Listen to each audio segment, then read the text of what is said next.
talk about the family. Cartoonists.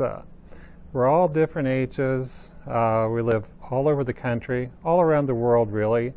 We come from diverse backgrounds, but yet I think there is a brotherhood, a sisterhood, a great fraternity and sorority of all cartoonists, in that we all get to do what we really love to do and never have to leave the couch, really, if we don't want to.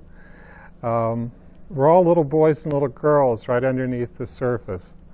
I think it helps to be able to look at the world through the eyes of a child. I think we have that ability to stop and go, whoa, to see something and to enjoy it, observe it as if for the first time, as if a child. And I think we all have that in common. Therein is the end of the commonality, though. What's funny is, even though we all admire one another, we all get along great, we all have a great time when we get together, people have so many different personalities. And I think it's reflected in the style of their cartooning, the style of their writing as well.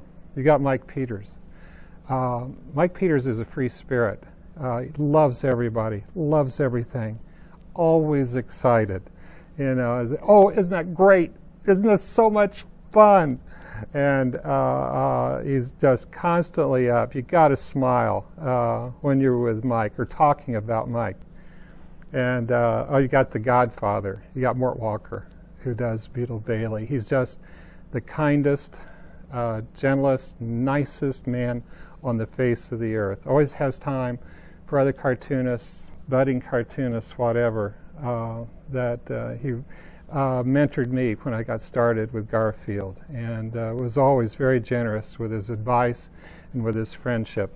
And I remember the first thing he told me, he said, now that you're a cartoonist, you got to learn golf. So important stuff like that.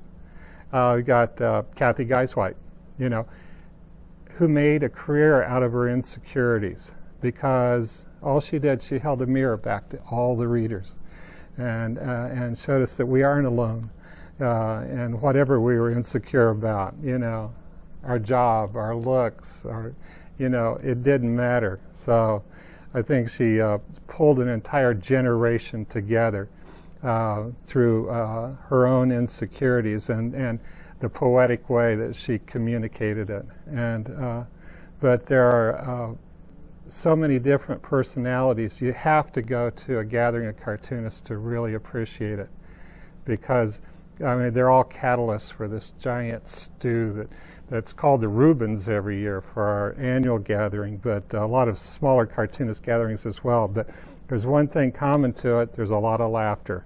There's always a lot of laughter and a lot of admiration, and the stories.